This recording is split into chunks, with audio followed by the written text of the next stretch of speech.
이기는 자는 이것들을 상속으로 받으리라.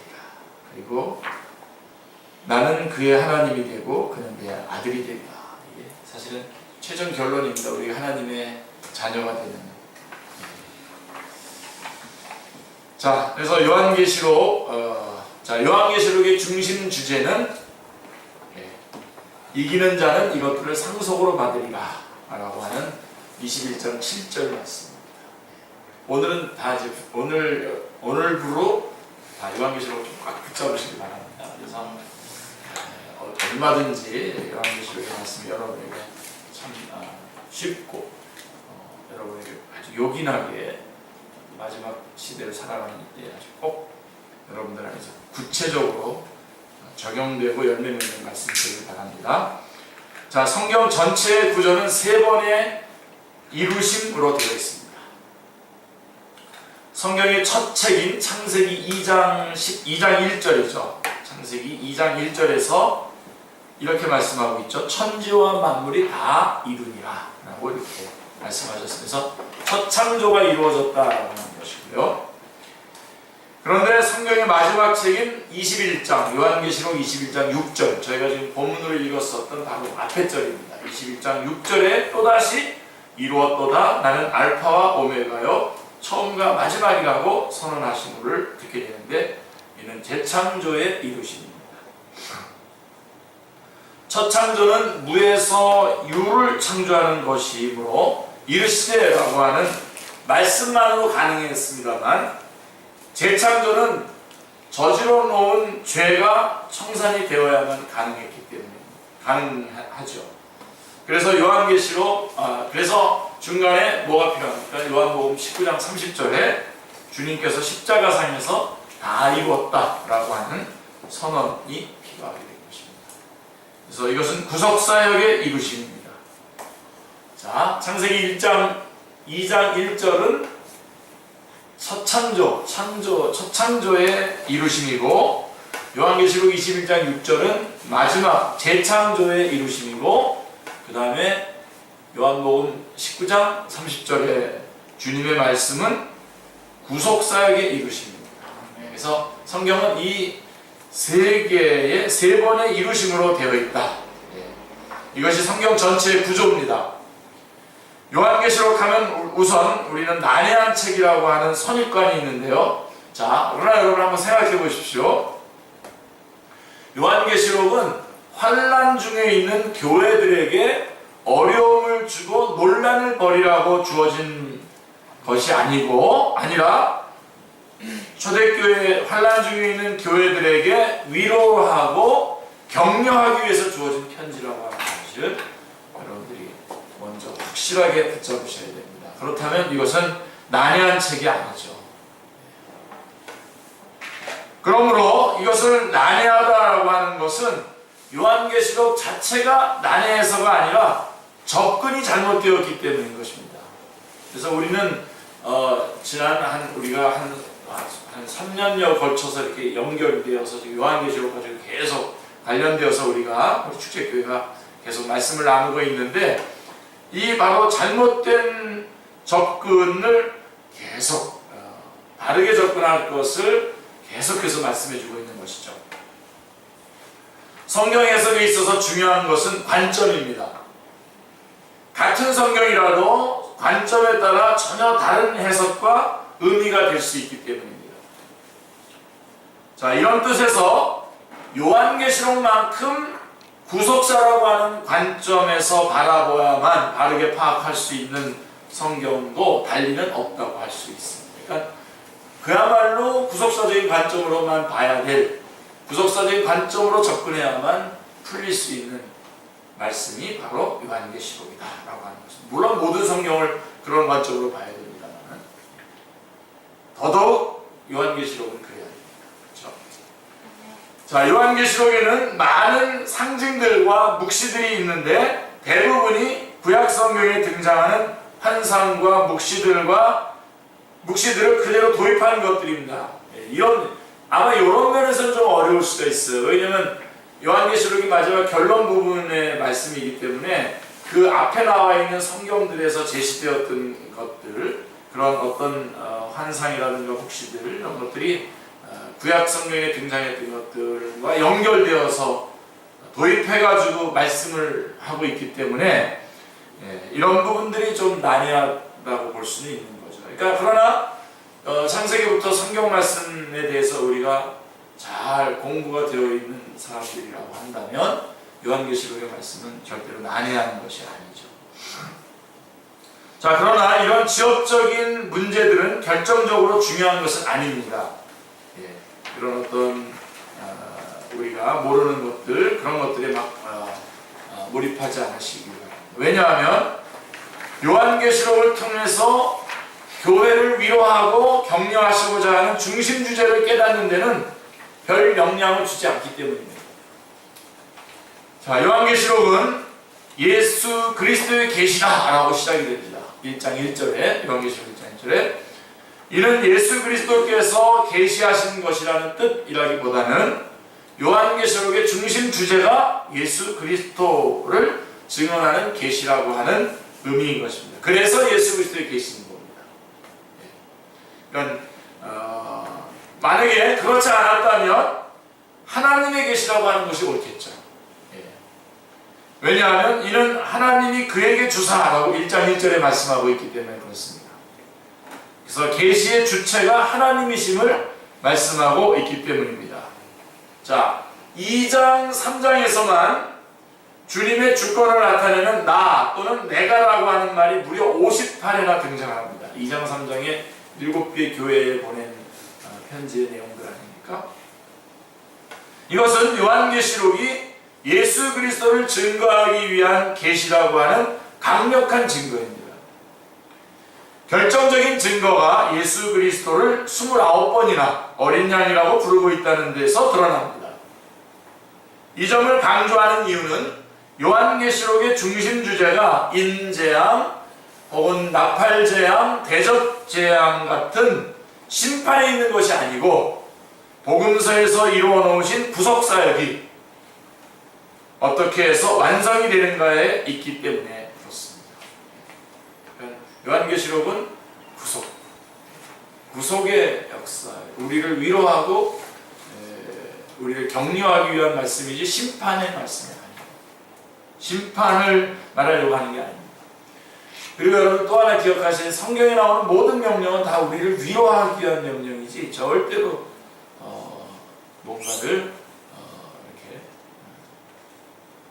껄끄럽게 해서 야단치려고 하는 명령들이 아닙니다. 그러니까 모든 명령은 주님께서 명령하실 때는 그것을 지킬 수 있고 이겨낼 수 있도록 또 주님께서 힘과 능력과 지혜가 되어주신다라고 하는 약속이 함께 있는 겁니다. 모든 명령은 함께 약속이 있어요. 그러니까 성경을 잘 접근하셔야 된다. 그렇기 때문에 자, 요한계시록의 네 기둥, 자, 이런 것도 딱 붙잡아 놓으시는 게 중요하겠죠. 요한계시록에는 보좌라고 하는 말씀이 44회, 그 다음에 어린 양이 29회, 그 다음에 성령님이 13회, 교회가 20회 등장합니다. 이게 요한계시록을 지탱해주는 네 기둥이라고 할 수 있는데, 요한계시록을 지탱해주는 거니까 좀 뭔가 그런데, 요한계시록의 핵심 메시지들이죠. 보좌, 어린 양, 성령님, 교회. 그래서 이 중심 주제는 이 네 마디의 결합에 있습니다.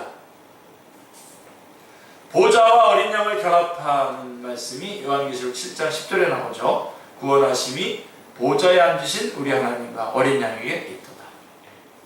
우리 이거 많이 찬양으로 많이 불려지기도 하죠, 그죠? 구원하심이 보좌에 앉으신 이렇게. 네. 그 다음에 성령님과 교회를 결합하면 22장 17절 말씀인데 같이 읽어보겠습니다. 성령과 신부가 말씀하시기를 오라 하시는도다. 듣는 자도 오라 할 것이요 목마른 자도 올 것이요 또 원하는 자는 값없이 생명수를 받으라 하시더라. 예. 그렇게 성령님과 교회를 결합해서 우리를 초청하고 있는 것입니다. 자, 이것을 설명을 한다면 이 네 주제들을 가지고 설명을 한다면 보좌에 앉으신 하나님이 자기 아들을 어린 양으로 삼으셔서 성취해 놓으신 구속사역을 성령님이 교회에게 임하셔서 증언하신다는 것이 요한계시록의 중심 주제입니다. 그렇죠? 그러므로 요한계시록을 기록한 분은 요한복음을 기록한 사도 요한이라고 하는 점을 우리가 유념해야만 합니다. 아주 중요한 포인트입니다.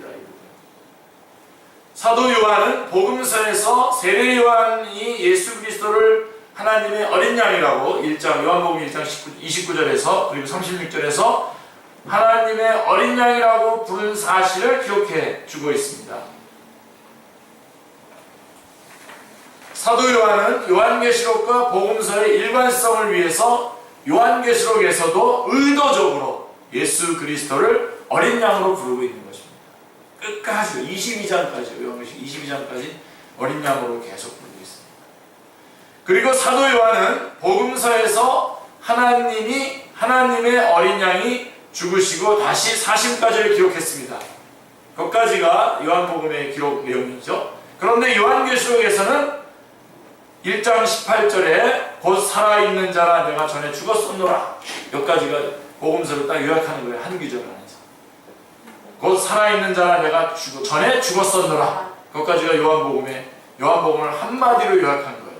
볼지어다 이제 세세토록 살아있어 하면서 즉 이제는 부활하셔서 교회와 함께 싸우시는 주님을 증언하고 있는 것입니다.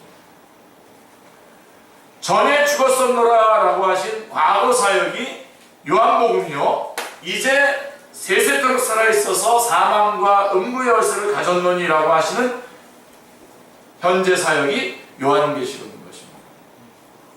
이는 마치 누가가 복음서를 기록한 후에 소편으로 사도행전을 기록한 데에 비할 수가 있습니다. 그래서 누가복음과 사도행전으로 이렇게 연결되지 않습니까? 누가는 사도행전에서 주님께서 승천하신 후에 강림하신 성령님께서 다 이뤘다라고 하신 주님의 구속사역을 증언하고 있음을 진술하고 있습니다. 사도 요한도 요한계시록에서 주께서 이루어 놓으신 복음을 증언하는 전투하는 교회들에게 격려하는 편지를 보내고 있는 것입니다. 자, 요한계시록에서 주님은 다른 사역을 하고 있는 것이 결코 아닙니다. 요한계시록에서의 주님의 사역은 새로운 사역, 결코 어떤 사람들이 혹은 어떤 이단들이 말하는 그런 새로운 사역을 하고 계신 게 아닙니다. 중요한 말씀입니다. 뭐 하고 있는 거죠? 십자가를 통해서 이루어 놓으신 구속 사역을 완성해 나가고 계시는 것입니다. 그러니까 전혀 어떤 것도 주제가 바뀌지 않았습니다. 복음서에서 이루어 놓으신 그 십자가를 통해서 이루어 놓으신 구속 사역을 완성해 나가고 계시는 것이죠. 연결선상에 있는 것입니다. 자, 요한계시록에 두 가지 요점이 있는데요. 자, 요한계시록에 대한 선입관을 교정하고 중심 주제가 이기는 자는 이라고 하는 격려에 있다는 점을 강조하기 위해서 먼저 두 가지 요점을 말씀드려야만 하겠습니다. 첫째로 요한계시록에는 내가 본 천국은 없습니다. 네. 아멘 하십시오. 네. 그걸 찾으려고 요한계시록을 보려면 실패할 겁니다.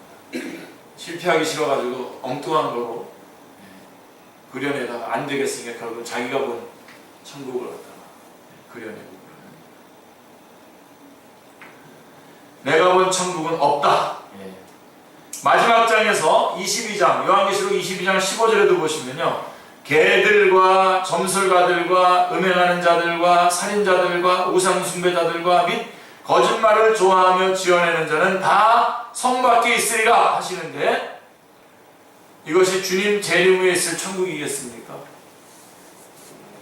천국에 대한 말씀을 하려고 된 것이 아닙니다. 요한계시록은 내가 본 천국을 말씀하려는 것이 아니라 전투하는 교회에게 주시는 병법인 것입니다. 전혀 다른 관점으로 이 요한계시록을 접근하는 겁니다. 그 다음에 또 하나, 요한계시록에는 주님이 재림하는 장면도 없다는 점. 주님의 재림의 장면도 없습니다. 그래서 중간에 보면 주님이 등장하는 장면들이 많이 나오거든요. 많이 나오는데 그때마다 사람들이 오해하고선 잘못 해석을 하는 경우가 많습니다. 우리와 함께 전투하시기 위해서 나타나시는 모습들이지 재림하시는 모습이 나와 있는 것이 아닙니다. 학자들은 대표적으로 19장 11절 말씀이 그런 건데요. 보라, 백마와 그것을 탄 자가 있으니 그 이름은 충신과 진실이라. 그가 공의로 심판하며 싸우더라 라고 한 말씀을 재림의 장면으로 보고 있는데요. 싸우고 있다고 하는 사도 요한은 1장 7절에서 백마가 아니라 어떻게 오신다고요? 우리 주님? 볼지어다 같이요? 죄송합니다. 볼지어다 구름을 타고 오시리라. 자, 그렇게 증언하면서 같이요. 각 사람의 눈이 그를 보겠고 그를 찌른 자들도 올 것이요 땅에 있는 모든 족속이 그로 말미암아 회복하리니 그러하리라. 아멘. 네. 구름 타고 오시는 겁니다. 백마 타고 오시지 않습니다. 주님은 전쟁을 하기 위해서 피 뿌린 옷을 입고 재림하시는 것이 아니라 심판주로 오십니다. 심판주를 대적할 자가 누구이겠습니까? 그래서 애곡하리라고 말씀하는 것입니다. 그래서 그 두 가지를 여러분들이 일단 걷어내시고 요한계시록을 볼 수 있기를 바라고요. 그 다음에 요한계시록의 전체적인 구조를 우리가 다시 한번 정리하는 것이 좋겠죠. 그러므로 요한계시록을 한눈으로 바라보듯이 전체적인 구조를 파악하는 것이 길을 잃고 헤매지 않는 비결이에요. 그래서 이걸 꼭 가지고선 성경을 보시면 딱 좋죠. 요한계시록을 볼 때 적용을 하시면 됩니다. 그래서 1장. 자, 1장에서 주님은 그의 발은 풀무불에 단련한 빛난 주석 같고 라고 15절에 말씀하고 있습니다. 그리고 16절에 보면 그의 입에서 좌우의 날선검이 나오는, 그래서 요한계시록 1장에 나오는 예수님의 모습은 어떤 모습이냐면 야종군 사령관과 같은 모습으로 등장을 하십니다. 그래서 16절에 보면 오른손에 7뼈를 붙잡고 12절 13절에 7 금촛대 사이에 다니시는데 7별 7 금촛대가 바로 주님의 군사들인 것입니다. 하나님의 교회를 말하는 것이죠. 그래서 그들을 향해서 많은 물소리와 같은 음성으로 훈령을 하다라고 계십니다. 그러니까 요한계시록 1장에서는 야전군 사령관으로 등장하셔서 그 교회들을 많은 물소리와 같은 음성으로 훈령하시는 예수님의 모습이 1장의 모습인 것입니다. 그리고 2장 3장은 1장에서 야전군 사령관으로 등장하신 주님께서 오른손에 있는 7뼈를 붙잡고 7 금촛대 사이에 다니시면서 7번이나 이기는 자는 하고 독려하고 계십니다. 즉 이겨야 되고 이길 수가 있다라고 하는 것입니다. 왜냐하면 우리 5장 5절 중요한 요절인 거 아시죠? 유다 지파의 사자 다윗의 뿌리가 이겼으니, 즉 주님께서 대표자 간의 싸움에서 이겨놓으셨기 때문에 그의 군사들도 이길 수가 있다는 것입니다.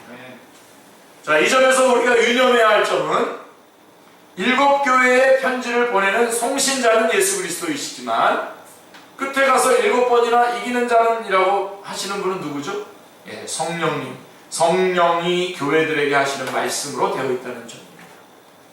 이건 굉장히 중요한 의미가 있습니다. 왜 그러냐면 교회가 이길 수 있는 것은 성령님과 동역함으로만 가능하다는 점을 말씀해주고 있는 것입니다. 할렐루야. 이것은 지난주에 저희가 교회에서 성령론, 성령님에 대해서 성령님이 누구십니까? 라고 하는 설교 가운데서도 말했던 것처럼 여전히 자기의 어떤 그 열정과 자기의 결심으로 주님의 일을 할 것이냐 아니면은 성령님으로 말미암아 주님께서 맡기신 일을 할 것이냐라고 하는 것이 결정적인 우리 사역자들의 결정적인 분기점이라고 말씀드렸던 것이 바로 이 부분입니다. 결국은 우리는 성령님과 동역해서만 생명의 역사를 이룰 수가 있는 것입니다. 그래서 성령님께서 뭐라고 말씀하시냐? 이겨라, 이겨라 말씀하고 계시는 것을 볼 수가 있습니다. 그리고선 21장, 22장은 21장에서 이루었도다라는 알파와 오메가요 처음과 마지막이라고 선언하십니다. 드디어 재창조의 역사가 완성이 되었다는 말씀입니다. 자, 무엇을 이루셨다는 것입니까? 21장 1절에서 또 내가 새하늘과 새 땅을 보니 처음 하늘과 처음 땅이 없어졌고 바다도 다시 있지 않더라. 예. 바로 그렇게 말씀했던 새 하늘과 새 땅과 그 다음에 21장 3절에서 하나님의 장막이 사람들과 함께 있음에 하나님이 그들과 함께 계시리니 그들은 하나님의 백성이 되고 하나님은 친히 그들과 함께 계셔서 라고 한 그 백성들과 함께 거하시고 함께 사는 것을 이루셨다는 것입니다. 그래서 새하늘과 새 땅, 그 다음에 그 백성들과 함께 거하시고 함께 사는 것을 이루셨다는 것입니다. 이게 이루신 겁니다. 왜냐하면 함께 사는 것이 창세기 3장에서 죄가 들어옴으로 말미암아 어떻게 됐습니까? 깨졌기 때문입니다. 그래서 모든 눈물을 그 눈에서 닦아주시니 다시는 사망이 없고 라고 21장 4절에서 말씀하고 있습니다. 그런 후에 21장 7절에서 우리가 오늘 본문으로 읽었었던, 요절로 읽었었던 이기는 자는 이것들을 상속을 받으리라 라고 하시면서 나는 그의 하나님이 되고 그는 내 아들이 되리라 라고 말씀하고 있는 것입니다. 할렐루야. 내 아들이 되고 그러니까 자매들이 그럼 우린 뭡니까? 그런데 그 같은 뜻입니다. 여러분 우리 남자들한테도 뭐라고 얘기하죠? 예수님의 신부라고 그러잖아요. 우리들. 그러니까 이거를 그렇게 받아들이셔야 됩니다. 같은 의미로 받아들이셔야 됩니다. 그래서 결국은 우리 하나님께서 하나님이 하나님이 되고 나는 그의 아들이 되는 것, 이것이 재창조의 완성입니다. 할렐루야. 네. 지금 우리 이미 하나님의 자녀죠. 그래서 하나님의 아들이죠. 네. 자, 그러니까 이제 1장, 2장, 3장, 그 다음에 21장, 22장이 무슨 내용인지 나왔잖아요. 그래서 1장, 2장, 3장은 결국은 이겨라, 승리하라고 격려하시는 말씀이고 21장, 22장은 승리한 자에게 주는 상속이고, 그러면 중간에 나오는 4장부터 20장은 무슨 내용이냐? 자명한 거죠. 누구와 싸워서, 그러니까 우리의 대적이 누구인지와 어떻게 하는 것이 이기는가에 대한 어떻게 싸우는 병법이 나와 있는 거죠. 그러니까 1장, 2장, 3장에서 이겨라 라고 하는 격려, 21장, 22장에서 이기는 자에게 주는 상속, 그 다음에 4장부터 20장의 중간은 누구와 싸울 것인지, 그 대적이 누굽니까? 사탄, 적그리스도, 거짓 선지자, 그들과 싸우죠. 그리고 어떻게 싸워서 이길 것인가? 예수 그리스도의 보혈로 증언하는 말씀으로 죽기까지 하는 헌신으로 우리가 이길 수 있는 그런 내용들이 나와 있는 게 4장부터 20장까지의 내용인 것입니다. 자, 그러면 교회가 싸워야 할 대적이 누군가 하는 점인데요. 제가 먼저 말씀드려놓고 또 말씀드리는 겁니다. 그 주체가 이제 12장에 결정적으로 그 모습이 나타납니다. 12장 9절입니다. 같이요. 큰 용이 내쫓기니 옛뱀 곧 마귀라고도 하고 사탄이라고도 하며 온 천하를 꿰는 자가, 사탄입니다. 우리의 교회가 싸워야 될 대적이 누구냐? 사탄입니다. 요한계시록에는 사탄에 대해서 7머리 10뿔 등의 묘사가 나오는데 여기에 현혹될 이유가 없습니다. 그것이 70머리 100뿔이라고 하더라도 그것은 사탄이라는 한 몸에 붙어있는 하수인들에 불과하기 때문입니다. 뿔은 권세를 나타내는데 사탄에게만 뿔이 있는 것이 아닙니다. 우리를 위하여 구원의 뿔을 그종 다윗의 집에 일으키셨으니, 누가복음 1장 69절, 10편 132편 17절. 주님의 진영에도 뿔이 있습니다. 우리들도 그 뿔 중에 하나입니다. 그 능력, 그 파워를 가지고 능력 있게 이 싸움을 싸워내실 수 있습니다. 자, 그러므로 사탄에게 하수인이 있는데, 자, 또 아까 말씀드렸지만 13장 1절에 보면 내가 보니 바다에서 한 짐승이 나오는데 뿔이 어리어 머리가 7이라고 한 적그리스도. 그래서 여러분 짐승이 2개, 바다에서 올라온 짐승, 땅에서 올라온 짐승이 나오는데 그냥 짐승 그러면 뭘 말하는 거냐면 바다에서 올라온 짐승을 말하는 겁니다. 적그리스도를 말하는 것이고, 그 다음에 13장 11절에 보면 내가 보매 또 다른 짐승이 땅에서 올라오니 어린 양같이 2뿔이 있고 용처럼 말을 하더라 라고 한 거짓 선지자. 이 점을 16장 13절에는 아주 종합적으로 말씀을 해주고 있는데, 내가 보면 개구리 같은 새 더러운 영이 용의 입과 짐승의 입과, 여기 짐승이 바로 그 적그리스도를 말하는 거고, 거짓 선지자의 입에서 나오니 라고 말씀하고 있는 것입니다. 자, 이것이 교회가 싸워야 될 대적의 삼두체제입니다. 나름대로 우리의 대적도 견고한 그런 진영을 갖추고 있는 것을 보게 되죠. 그러나 여러분, 우리 주님께서 이기셨고 우리도 이길 수 있는 것입니다. 그러나 우리가 대적이 누군지를 정확하게 알아야 돼요. 그래서 제가 최근에 많이 느끼는 건데요. 세상이 교회를 향해서 참 굉장히 가혹하게 공격을 해오고 비난도 하고 그러는 것을 우리가 볼 수가 있습니다. 근데 중요한 것은 교회도, 이상하게 교회도 그 대적을 제대로 보지 못하고 세상을 향해서, 사람들을 향해서, 믿지 않는 사람들을 향해서 어마어마하게 대적을 한다는 거예요. 이거 여러분 조심하셔야 돼요. 그 배후에 있는 사탄을 대적을 해야지 그 사람들을 우리가 너무 미워하는 것 같아요. 그 사람, 영혼들에 대한 사랑이 없어져요. 제가 좀 초창기에 이렇게 단기 선교를 이렇게 같이 가지 않습니까? F4를 이렇게 가게 되면 저는 제가 같이 가는 팀만 절대로 그 마지막 날 한 이틀 남겨놓고, 한 이틀 정도 남겨놓고 마지막 날에는 쇼핑도 좀 하고 그러잖아요. 그 나라에 가서. 그거 안 해요. 저는 안 했습니다. 그거 하면 그 쇼핑하고 그러면서 그 사람들하고 막 뭐 싸게 사고 막 그러다가 이 사람들 막 미워하는 거예요. 이 사람들 이분들 선교하러 오고 이분들 선교로 왔다가 막 미워하고, 그다음에 중국 사람들 막 내가 여기서 500원에 샀는데 저기 갔더니 300원에 팔더라고. 그래서 속았다 그러고 이 사람들 사고 막 이렇게 하면서 이제 그리고 절대로 제가 팀을 맡은 한은 허락하지 않았어요. 다들 하고서 와가지고 이 나라 사람들이 어쩌고저쩌고 막 그러더라고요. 그래서 이게 뭐야? 처음에 본질이 바로 그분들을 섬기러 간 거 아닙니까? 그분들에게 복음을 전하려고 간 거 아닙니까? 그분들을 사랑해서. 그런 뜨거운 사랑이 그게 많이. 그래서 지금 우리 대적을 정확하게 볼 수 있어야 됩니다. 그리고 그러면 교회가 어떻게 하는 것이 이기는가 라고 하는 내용이 바로 4장부터 20장의 내용 중에 또 하나의 내용인데요. 자, 그런데 더러운 영이 입에서 나온다는 것입니다.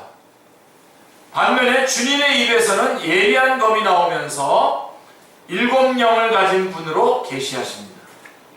그러므로 영적 전쟁은 입에서 나오는 진리와 비진리의 싸움이에요. 그러니까 진리 대결인 것이죠.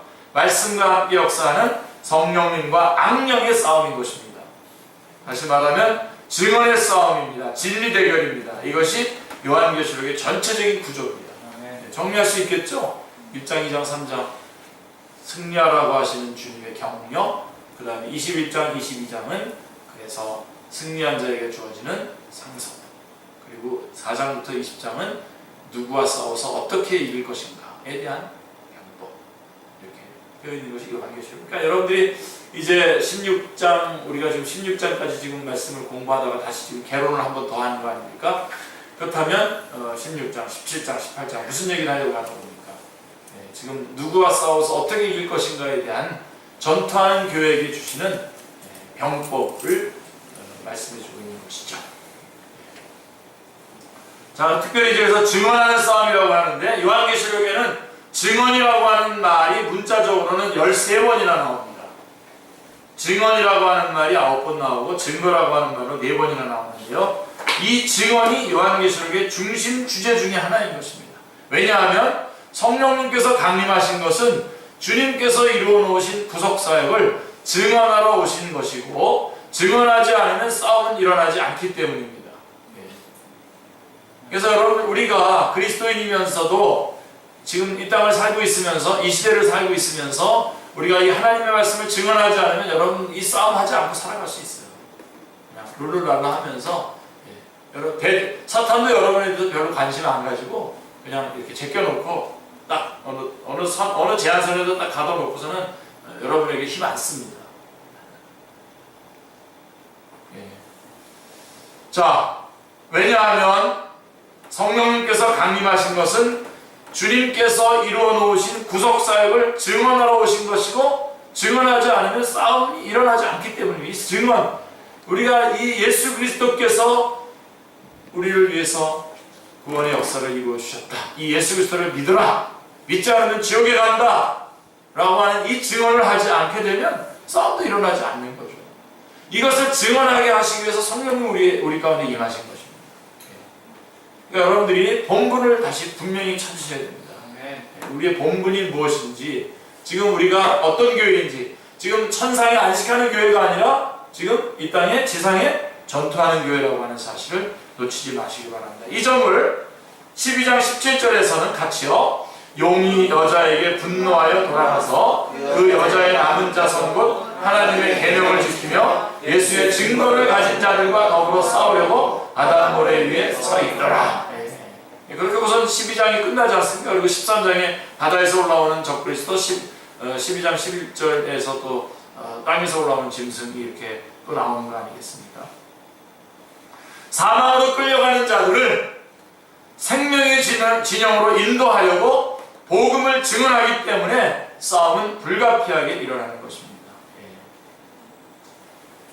그래서 우리가 지금 어마어마한 싸움을 지금 하고 있는 겁니다. 특별히 여러분들 이 하나님의 말씀, 제가 다시 강조하면서 말씀드립니다만은, 여러분들이 이 하나님의 말씀을 공부하는, 여러분들이 정말 이 수요일에 여러분들이 정말 말씀 사모해서 이렇게 달려나오는 거 아닙니까? 여러분들이 말씀을 사모해서 이렇게 하나님 말씀을 공부할 때에 우리는 영적 전쟁에서 사탄의 중심을 정말 가장 예리한 칼로 지금 확 쑤시고 있는 겁니다. 그래서 이 영적 전쟁의 아주 중요한 부분을 지금 우리가 감당해 나가고 있는 것입니다. 결국 우리는 이 하나님의 말씀을 잘 알고 하나님께 영광 돌릴 뿐만 아니라 이 말씀을 전할 거 아니겠습니까? 전할 때에 이 사망으로, 이 사단이 영혼들을 사망으로 끌고 가고 있는데 그 영혼들을 우리가 거기서 제껴내는 겁니다. 다시. 그렇기 때문에 싸움이 불가피하게 일어날 수밖에 없는 것입니다. 요한계시록을 기록하고 있는 사도 요한은 1장 9절에서 하나님의 말씀과 예수를 증언하였으므로 말미암아 반모라하는 섬의 유배를 당한 상태에서 1장 2절에 보면 하나님의 말씀과 예수 그리스도의 증거 곧 자기가 본 것을 다 증언하였느니라 라고 말씀하고 있습니다. 그리고 6장 9절에서 보면 하나님의 말씀과 그들이 가진 증거로 말미암아 죽임을 당한 영혼들이 호소하고 있고, 두 증인이 11장이죠. 증언을 마칠 때에 무적갱으로부터 올라오는 짐승이 그들과 더불어 전쟁을 일으키고 그들을 이기고 라고 말씀하고 있는 것입니다. 결정적인 말씀이 이 12장 11절에 보면 또 우리 형제들이 어린 양의 피와 그 다음에 뭐라고요? 자기들이 증언하는 말씀으로써 그들을 이겼으니 그들은 죽기까지 자기들의 생명을 아끼지 아니하였도다 라고 말씀하고 있는 것입니다. 그러니까 이 말씀을 증언하기 때문에 싸움이 있는 것이고, 말씀을 증언함으로 우리는 싸움을 승리할 수 있는 것입니다. 자, 여기에 역설이 나타나는데 죽기까지라고 한 죽음과 이겼습니다라고 한 승리인 것입니다. 스데반은 증언하다가 돌에 맞아 죽임을 당했습니다. 그러면 여러분, 스데반은 이긴 겁니까? 진 것입니까? 사탄은 자기가 이겼다고 하겠죠. 죽였으니까요. 그러나 성경은 그렇게 말하고 있지 않습니다. 스데반이 승리한 것으로 말씀하고 있습니다. 승리는 마지막으로 웃는 자일 것입니다. 그러므로 역전의 날에 이르게 된다는 것입니다. 세 가지 전복, 여러분 기억하시죠? 가치관의 전복, 태도의 전복, 그다음에 마지막에 운명의 전복. 우리는 이 땅에서 마치 참 아무것도 아닌 사람인 것처럼 이렇게 보이지만 마지막 날 우리의 생애가, 운명이 전복되는 날이 올 것입니다. 우리가 승리자로 나타나게 되겠죠. 성도들을 박해하고 죽이던 용이, 20장 2절 3절 같이 읽겠습니다. 용을 큰 옛뱀이요 마귀요 사탄이라 잡아서 1000년 동안 결박하여 무적에게 던져놓고 또 잠그고, 그 다음에 20장 4절에 보면 예수를 증언함과 하나님의 말씀 때문에 목배임을 당한 자들의 영혼들은 살아서 그리스도와 더불어 1000년 동안 왕노릇하니. 이 말씀이 완전 역전이 일어나고 있는 것을 볼 수가 있는 것입니다. 이 대목의 중심 주제는 성경의 틀을 요동치게 하는 천년왕국에 있는 것이 아니라 그 얘기를 하려고 하는 천년왕국에 대한 이야기를 하려고 하는 것이 아니라 최후의 승리가 여자의 후손 편에 있다는 역전의 광경을 말씀해주고 있는 것이에요. 그것을 확인하고 만족하셔야 되지. 천년왕국 어쩌고 그쪽으로 확정도 안 돼 있고 성경이 확정적으로 말해주지도 않고 있는 것들을 막 끄집어내가지고 자기가 주장하는 바를 전개해 나가다가 다른 길로 빠지지 않길 바랍니다. 2만이 3만이 일어서 하고 있다. 이것 때문에 그쪽으로 빠진 겁니다. 자, 이 점에서 사활적으로 중요한 점은 증언하는 내용이 무엇인가 하는 점입니다. 자, 핵심이죠. 한마디로 어린 양의 피. 어린 양의 피입니다. 어린 양의 피와 그들이 증언하는 말씀 이렇게 나오지 않습니까? 애굽 바로의 노예가 되어서 신음하고 있던 이스라엘 백성들이 해방될 수 있었던 것도 6월절 어린 양의 피에 있었습니다. 주님은 십자가상에서 다 이루었다고 선언하셨고 1500년 동안이나 막혀있던 휘장은 이때에 비로소 열려졌던 것입니다. 그러므로 요한계시록에는 주님의 죽으심과 피가 강조되어 있습니다. 자, 1장 5절에 우리를 사랑하사 그의 피로 우리 죄에서 우리를 해방하시고 1장 18절 곧 살아있는 자를 내가 전에 죽었으므라 5장 9절 일찍이 죽임을 당하사 각 족속과 당원과 백성과 나라 가운데서 사람들 피로 사서 하나님께 드리시고 5장 12절 큰 음성으로 이르되 죽임을 당하신 어린 양은 능력과 부와 지혜와 힘과 존귀와 영광과 찬송을 받으시게 합당하도다. 7장 14절에 어린 양의 피에 그 옷을 씻어 피게 하여 다 이 어린 양이 주님의 죽으심과 피가 요한계시록에는 계속 강조되고 있습니다. 그 증언의 핵심은 어린 양의 피, 곧 로마서 4장 25절에 예수는 우리가 범죄한 것 때문에 내줌이 되고 또한 우리를 의롭다 하시기 위하여 살아나셨느니라 라고 한 복음인 것입니다. 그러니까 우리가 증언하는 것은 결국은 증언하는 말씀으로 우리가 승리를 할 텐데 그 증언하는 말씀이라고 하는 것은 한마디로 복음입니다. 다른 게 아닙니다. 복음입니다. 이처럼 주님께서 우리의 대속제물로 죽임을 당하신 것을 드러내는 의도가 아니었다면 하나님의 아들 예수 그리스도를 29번이나 어린 양이로 부를 이유가 없는 것이죠. 지금 예수님은 지금도 여전히 어린 양이십니까? 아니죠. 왕 중에 왕이십니다, 지금. 근데도 끊임없이 요한계시록은 계속해서 어린 양이신 예수님을 어린 양으로 증언함으로써 우리가 전해야 될 복음, 우리가 전해야 될 말씀이 바로 어린 양의 피, 어린 양인 것을 끊임없이 말해주고 있는 것입니다. 사도 요한이 예수 그리스도를 언제까지 어린 양이로 부르고 있는가를 주목해 보시길 바랍니다. 22장 3절에 보시면 다시 저주가 없으며 하나님과 그 어린 양의 보좌가 그 가운데 있으니 그의 종들이 그를 섬기며라고 마지막 장 22장에까지 하나님의 아들 예수 그리스도를 어린 양으로 부르고 있는 것입니다. 이것은 무엇을 말해주고 있느냐 하면 사도 요한이 요한계시록을 기록하는 내내 하나님의 아들 우리의 하나님의 아들이 우리의 대속제물이 되셨다라고 하는 복음을 계속 붙잡고 복음을 꽉 붙잡고 끝까지 놓치지 않고서 계속해서 요한계시록의 말씀을 증언하고 있다라고 하는 사실을 말씀해주고 있는 것입니다. 이 사실을 놓치지 마시기 바랍니다. 우리가 어떤 것을 하더라도 항상 우리는 복음을 붙잡고 하셔야 됩니다. 봉사라든 섬김을 하든 전도라든 그 어떤 걸 하든 이 복음을 붙잡고 모든 걸 하셔야 되는 이유가 바로 여기에 있는 것입니다. 왜냐하면 왜 이렇게 하셨냐? 왜 끝까지 복음을 붙잡았냐? 우리의 구원의 근거가 다른 데 있는 것이 아니라 오직 어린 양의 피에 있고 우리가 증언해야 될 핵심이 오직 어린 양의 피에 있기 때문입니다. 아멘. 근데 여러분 요즘에 뭐 말씀을 이렇게 전하고 이렇게 증언하고 스피커로 이렇게 강단에서 말씀하시는 분들 보면 이 어린 양에 대해서는 아주 애써서 외면하고 너무나 인색하게 안 말하는 것을 안타까워.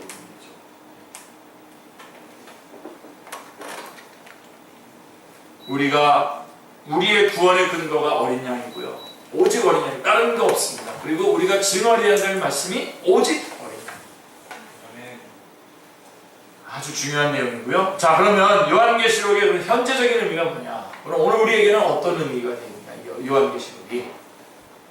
2000년 전에 기록된 요한계시록이 오늘날의 교회에는 어떤 의미가 있습니까? 그것은 하나님의 자기 계시를 통해서 나타나고 있는데요. 성경이 증언하고 있는데요. 자, 하나님은 자신을 1장 8절에서 이렇게 말씀하고 있습니다. 이제도 있고 전에도 있었고 장차 올 자라고 이렇게 말하고 있습니다. 그러니까 오늘 우리에게도 절대적으로 의미 있는 내용인 것입니다.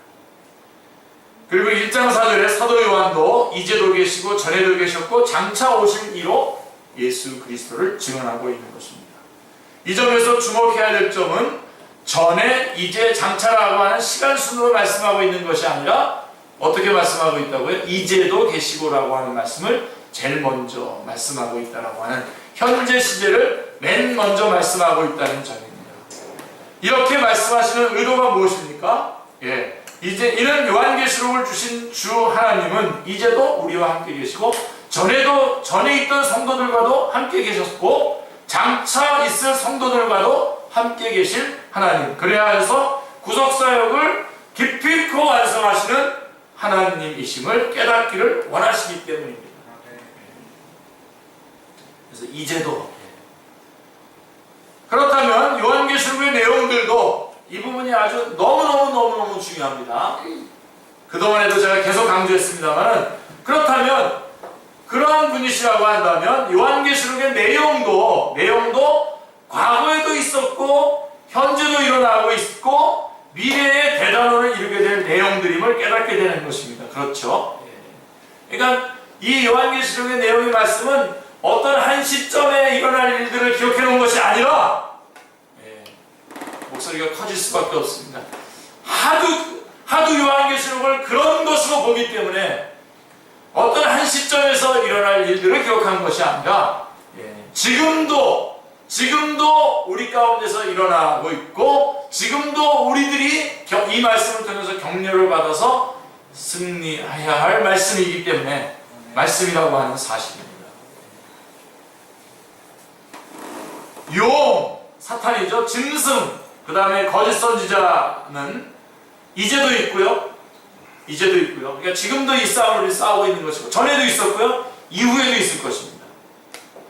그리고 이들과의 증언의 싸움, 진리 대결도 이제도 있고 전에도 있었고 이후에도 있을 것입니다. 여러분들 지금 아멘을 한 5번 정도 놓치셨습니다. 지금. 예를 들면 16장에서 아마겟돈이라고 하는 것 우리 다뤘지 않습니까? 지난주에 다뤘는데, 여러분, 아마겟돈 전쟁, 그게 만약에 최대의 전쟁이라고 한다면 그 최대의 전쟁은 어디에서 있었습니까? 원래 십자가에서 있었던 거죠. 그러니까 이거를 놓치고선 그 어떤 지역적인 어떤 용어나 이런 것들에 훅 빠져가지고 마치 어떤 시대에 어떤 시점에 어떤 전쟁이 일어나서 뭐 그렇게 될 것이다라고 하는, 그게 아니라 지금 여러분 그 싸움, 예수님이 승리하셨고 그 싸움의 잔병차기를 지금 우리가 지금 하고 있는 싸움을 하고 있는 거잖아요. 이게 바로 아마겟돈 전쟁인 겁니다. 지금 이거를 막 어떤 한 시점에 어떤 지역에서 어떤 사람들이 일어나는 전쟁인 것처럼 딱 몰아가가지고서 마치 자기네들이 그 전쟁을 수행하는 특별한 사람들인 것처럼 해서 자기네를 주목하게 만들고 엉뚱한 길을 빠뜨리고 가는 그런 어리석은 일들이 일어나고 있는 것이죠.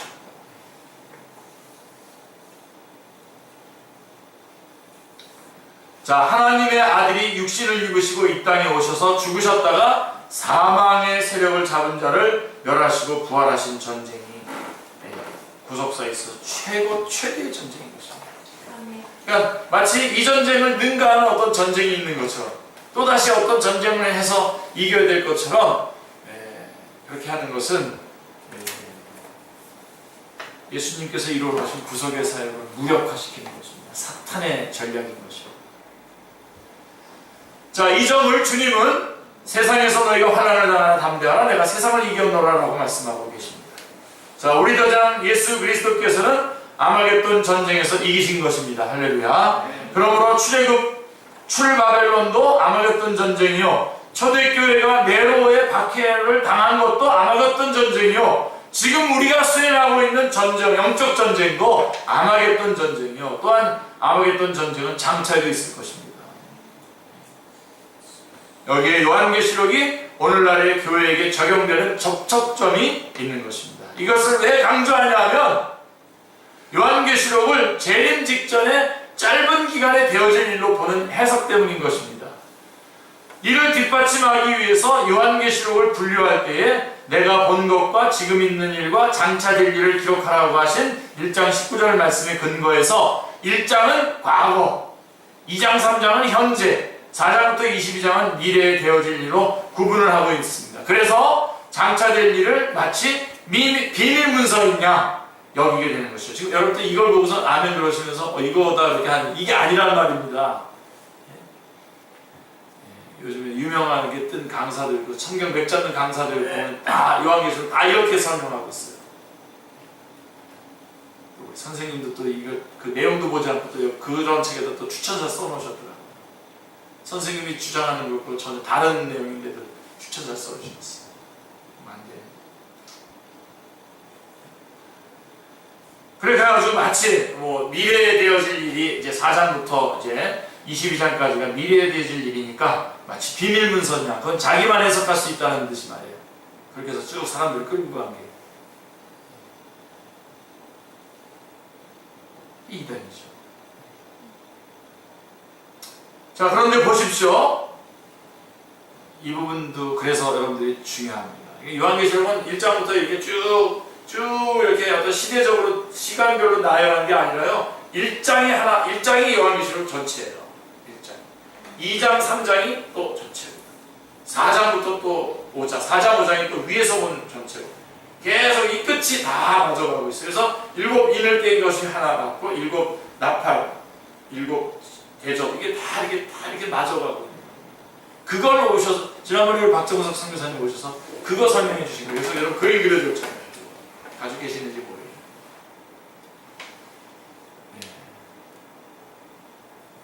그래서 1장에서 본 것은 과거 일이 아니고요. 내가 본 것은 오른손의 7별의 비밀과 또 7 금촛대라고 하신 7 금촛대 사이에 다니시는 주님의 현재 사역인 것입니다. 주님의 현재 교회들을 돌보고 계시고 격려하시고 훈련하시는 현재의 모습이고 그것은 그전에도 그렇게 하셨고 이후에도 그렇게 하실 것이에요. 1장으로 딱 맞추죠. 그리고 2장, 3장이 또다시 요한계시록이 됩니다. 그리고 2장, 3장의 내용이 땅에서의 이야기라고 하는 4장, 5장은 하늘에서 본 이 내용 이렇게 이런 식으로 다 되어 있는 것을 여러분들이 기억하시기 바랍니다. 주님은 세상 끝날까지 오른손에 7별을 붙잡으시고 7 금촛대 사이에 다니실 것입니다. 그런데 그러면 내가 본 것과 지금 있는 일과 장차 일은 무엇입니까? 요한계시록 전체 문맥에서 보면 내가 본 것은 요한계시록 전체를 통해서 보여주신 승리에 대한 비전이고요. 아멘. 지금 있는 일은 고난 중에 있는 교회의 모습이고요. 그 다음에 장차 될 일은 이기는 자는 이것들을 상속으로 받으리라. 나는 그의 하나님이 되고 그는 내 아들이 되리라고 하신 장래의 영광으로 보아야 될 것입니다. 그러므로 요한계시록에는 내가 본이라고 하는 말이 54회나 나오고요.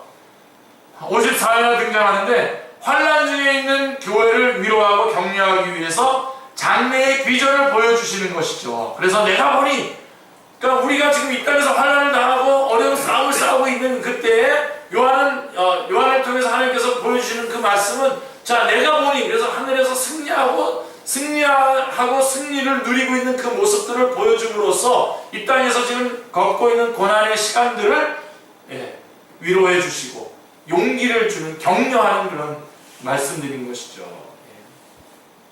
그래서 21장 10절 말씀에 보면 이렇게 되어 있습니다. 같이요. 성령으로 나를 데리고 그 높은 산으로 올라가 하나님께로부터 하늘에서 내려오는 거룩한 성 예루살렘을 보이니 이걸 보여주는 거예요. 그래서 그때 우리가 그 예루살렘 천국의 모습을 천국에서 우리가 주님과 주님의 보좌와 함께 있는 우리의 모습을 그게 바로 14만 4천의 모습 아닙니까? 그 모습을 보여주시는 겁니다. 이 점은 환난 중에 처한 구약교회를 위로하고 격려하기 위해서 에스겔 선지자를 이상 중에 데리고 이스라엘 땅에 이르러서 나를 매우 높은 산 위에 내려놓으시고 인자야 내가 내게 보이는 것을 눈으로 보고 귀로 들으면 내 마음으로 생각할지어다. 내가 이것을 내게 보이려고 이리로 데리고 왔나니 너는 본 것을 다 이스라엘 족속에게 전할지어다 라고 하신 것과 같은 내용, 병행인 것입니다. 환난을 당하고 있는, 어려움에 처해 있는 구약교회에 바로 그 주님께서 승리하신 모습, 주님께서 이끌고 가시는 그 모습을 보여줌으로써 위로를 했던 것처럼, 용기를 주었던 것처럼 똑같은 모습인 것입니다. 그리고서 보여주신 비전이 에스겔 40장부터 48장까지의 내용인데요. 요한계시록에서도 보여주신 비전이 바로 21장, 22장인 것입니다. 에스겔서는 그 성읍의 이름을 여호와 쌈마라 하리라, 즉 하나님이 거기 계시다라고 마치고, 요한계시록에서는 하나님의 장막이 사람들과 함께 있음에 라고 마치고 있습니다. 그런 것들의 병행이죠. 다 같은 내용입니다. 자, 그럼 좀만 더 정리를 좀 해보신다면, 전에는 제가 이거를 2번에 걸쳐서 했는데 오늘 한 번에 걸쳐서 좀 한번 마무리를 해보겠습니다. 자, 좀만 더. 자, 그러므로 4장부터 22장까지의 내용도 주님의 초림으로부터 시작해서 재림으로 완성될 그 날까지 교회들이 선한 싸움을 싸워야 할 내용들인 것입니다. 이를 종말의 어느 짧은 기간으로 되어진 일로 여긴다면 요한계시록의 1차 독자들, 그럼 여러분 요한계시록의 1차 독자들인 초대교회 성도들은 이 요한계시록이 무슨 의미가 있겠습니까? 이제 나중에 어떤 뭐 몇천 년 후에 있을 어떤 일이라고 한다면 그분들에게 요한계시록의 말씀이 무슨 의미가 되었겠습니까? 아무 의미가 없는 거죠. 그리고 그 후로 2000년 어간을 살아온 성도들에게는 요한계시록이 상관이 없는 말씀이 되고 맙니다. 그렇지 않습니다. 그렇죠? 요한계시록은 그들에게 상관이 없는 말씀이 아닌 것입니다. 12장에 등장하는 옛뱀, 곧 마귀라고도 하고 사탄이라고도 하는 온 천하를 꿰는 자는 전에도 있었으며 이제도 맹활약을 하고 있고 장차도 발악을 하다가 불못에 던짐을 받게 될 존재인 것입니다. 다시 한번 말씀하시는 순서를 여러분들이 주목하시길 바랍니다. 이제도 있고 전에도 있었고 장차 올 자라고 1장 4절 8절은 말씀하고 있습니다. 이제를 우선적으로 말씀하고 있는 것입니다. 왜냐하면 성도들의 시간은 오늘이라고 일컫는 동안에 매일 피차에 권면하여라고 하신 대로 언제나 오늘이기 때문입니다.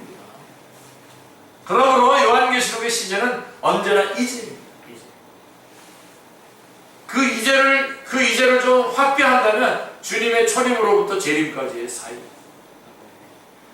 어제나 오늘이나 영원토록 동일하신 주님은 요한계시록에서 17장 14절에서 그들이 어린 양과 더불어 싸우려니와 어린 양은 만주의 주시오 만왕의 왕이심으로 그들을 이기실 터요 또 그와 함께 있는 자들 곧 부르심을 받고 택하심을 받은 진실한 자들도 이기리로다. 할렐루야. 말씀하고 있습니다.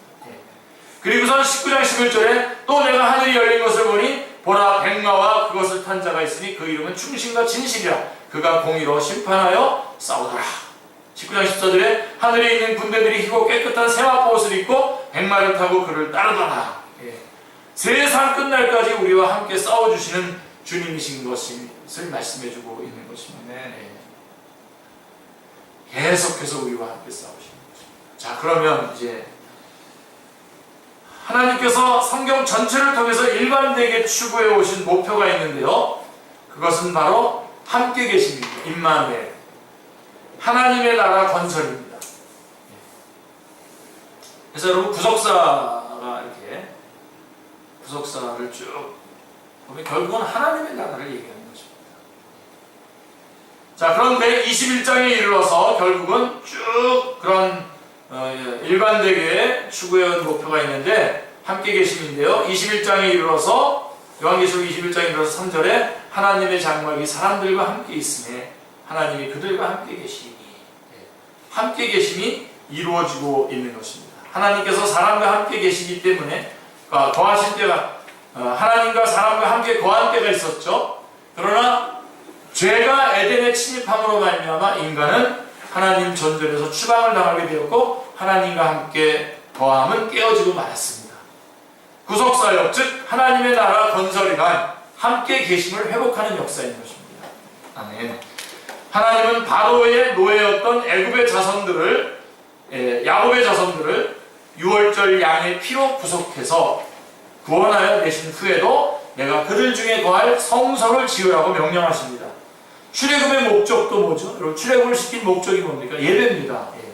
다시 말해서 29장 46절에 보면, 출애굽 29장 46절에 보면, 그들은 내가 그들의 하나님 여호와로서 그들 중에 거하려고 그들을 애굽 땅에서 인도하였는 줄을 알리라. 나는 그들의 하나님 여호와니라 말씀하십니다.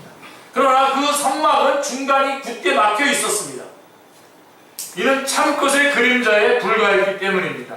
그런데 마지막 책 마지막 부분에 이르러서 21장 6절에서 이루었도다 라고 선언하심으로써 함께 계심이 드디어 완성이 되는 것입니다. 그러므로 요한계시록에는 열쇠와 같은 말씀이 3번 등장하는데요. 그것은 나는 알파와 오메가요, 처음과 마지막이요, 시작과 마침이라고 하는 말씀입니다. 알파와 오메가라는 건 여러분 아시죠? 헬라어의 알파베트 첫 번째가 알파고 마지막이 오메가입니다. 그러니까 알파와 오메가는 A요, Z요, 뭐 이렇게 A시요, 나는 A와 Z다 라고 이렇게 말하는 거랑 같은 그런 뜻입니다. 첫 번 등장하는 것은 1장 8절에서 등장하는데요. 주 하나님이 이르시되 나는 알파와 오메가라. 이제도 있고 전에도 있었고 장차 올 자요 전능한 자를 하시더라. 예. 여기서는 이제도 우리와 함께 계심에 초점이 맞춰져 있는 말씀으로서 알파와 오메가의 말씀을 말씀해 주신 것이고요. 그리고 21장 6절에서는 이루었도다라고 하는 완성과 결부되어 있는 말씀입니다. 만일 구원 계획을 시작만 하시고 이루심이 없다면 하나님은 알파는 되시나 오메가는 되지 못하는 하나님이 되고 말 것입니다. 하나님도 아니죠. 아니죠. 그죠? 우리가 믿는 하나님은 일을 행하시는 여호와, 그것을 만들며 성취하시는 여호와이십니다. 할렐루야. 네. 그래서 22장 13절에서도 나는 알파와 오메가요, 처음과 마지막이요, 시작과 마침이라고 말씀하고 있습니다. 이 말씀은 보라 내가 속히 오리니라고 하는 재림과 결부되어서 하신 말씀인 것입니다. 부활 승천하신 주님께서 만일 다시 오심이 없다면 주님은 알파는 되시나 오메가는 되지 못하는 것이요, 처음은 되시나 나중은 되지 못하는 것이요, 시작은 되시나 끝은 되지 못하는 것이 되고 말 것입니다. 그러므로 주님은 자기 계시를 통하여 반드시 다시 오실 것을 확신시켜 주셨던 것입니다. 요한계시록이 완성의 책이기 때문에 창세기 1장부터 3장과 요한계시록 20장부터 22장은 절묘한 대조를 보여주고 있습니다. 함께 거하심을 파괴했던 용을 잡으니 곧 옛뱀이요 마귀요 사탄이라 불과 유황못에 던져지니 20장 2절 10절이 말씀하고 있습니다. 그리고 21장 4절에 다시는 사망이 없고 애통하는 것이나 곡하는 것이나 아픈 것이 다시 있지 아니하리니 처음 것들이 다 지나갔음이로라 라고 말씀하고 계십니다.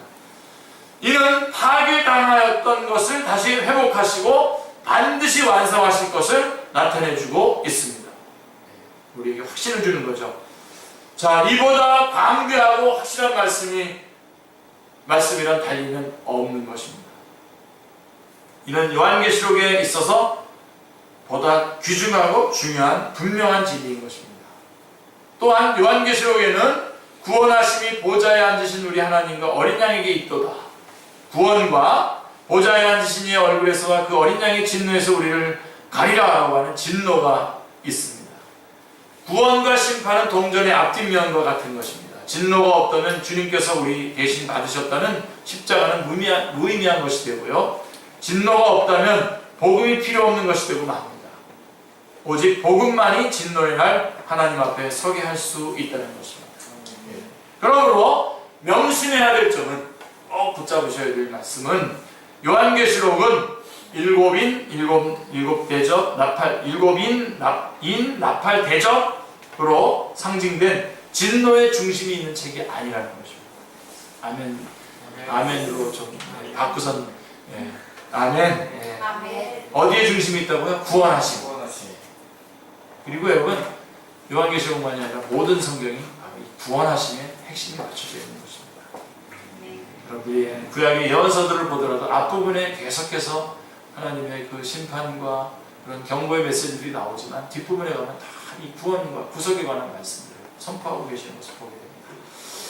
자, 그래서 요한계시록에서 어려움을 겪게 되는 상당 부분이 구원하심과 결부된 말씀을 구원과 결부된 것이 아니라 진노하심과 결부된, 그래서 호기심에서 비롯된 것들이라고 하는 사실입니다. 그러니까 구원하신 우리를 구원하시기 위해서 중심이 된 말씀이라고 놓고 요한계시록을 읽어보십시오. 읽고 공부하시면 쫙 풀립니다. 그동안에도 안 풀린 건 아니셨지만 쫙 풀립니다. 7인을 뗀다, 7나팔을 분다, 7대접을 쏟는다에 대해서 분명하게 정리하시길 기도합니다. 그래서 우리 좀 정리 쭉 하고 있는 거죠. 정리 다 했어요. 7인을 뗀다라고 하는 것은 골로새서 1장 26절에서 이 비밀은 만세와 만대로부터 감춰졌던 것인데 이제는 그의 성도들에게 나타났다라고 하는 그 말씀과 결부가 되고요. 7나팔을 분다라고 하는 것은 그가 내게 말하기를 내가 많은 백성과 나라와 방언과 임금에게 다시 예언하여 하리라 라고 말씀한 계시록 10장 11절의 말씀과 결부되고 있고요. 7대접을 쏟는다라고 하는 것은 진노를 부으실 것과 결부되는 이미지인 것입니다. 주님은 마지막 장에서 속히 오리라고 하는 약속을 3번이나 하십니다. 22장 7절, 12절, 20절. 속히 오리라. 보라 내가 속히 오리니 이 두루마리의 예언의 말씀을 지키는 자가 복이 있으리라 말씀하십니다. 그러므로 우리는 요한계시록을 부지런히 증거하여 지키게 할 책임이 있습니다. 이것을 예언자적인 사명이라고 합니다. 우리 그리스도인에게 3가지 사명이 있어요. 첫째로 생육하고 번성하고 땅에 충만하라고 하는 이 문화적 사명, 노동명령 해야 됩니다. 그리고 이 복음을 전해야 되죠. 선교적인 사명.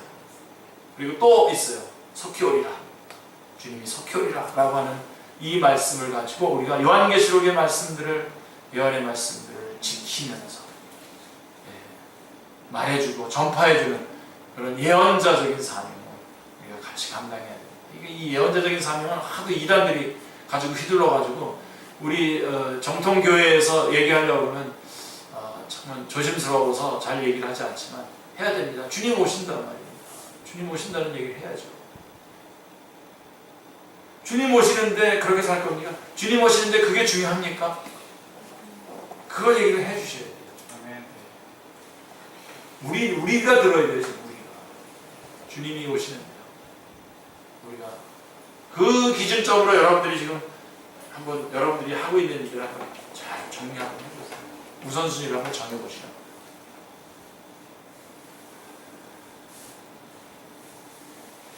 보라 내가 속히 오리니 내가 줄 상이 내게 있어 각 사람에게 그가 행한 대로 갚아주리라. 그러므로 부지런히 주의 일에 힘쓰는 자들이 되어야 할 것입니다. 구원은 선물이지만 상은 충성한 대로 갚아주는 보상인 것입니다. 내가 진실로 속히 오리라. 물론 구원이라고 하는 선물이 너무나 커서 그 후에 어떤 보상이 의미 있게 여러분에게 다가올지 모르겠지만 아마 여러분들이 상상하지 못할 그런 여러분들을 기쁘게 해주는 그런 보상이 될 것입니다. 내가 진실로 속히 오리라. 이것이 요한계시록에 있어서 주님의 마지막 말씀입니다. 우리 다 같이 한번 외쳐볼까요? 아멘 주 예수여 오시옵소서. 할렐루야. 아멘 주 예수여 오시옵소서가 뭐죠? 마라나타. 이러면 이제 쫙 마라나타 그 찬양이 쫙 흘러나와야지 되는 건데, 그렇죠? 예. 한번 기도하겠습니다. 우리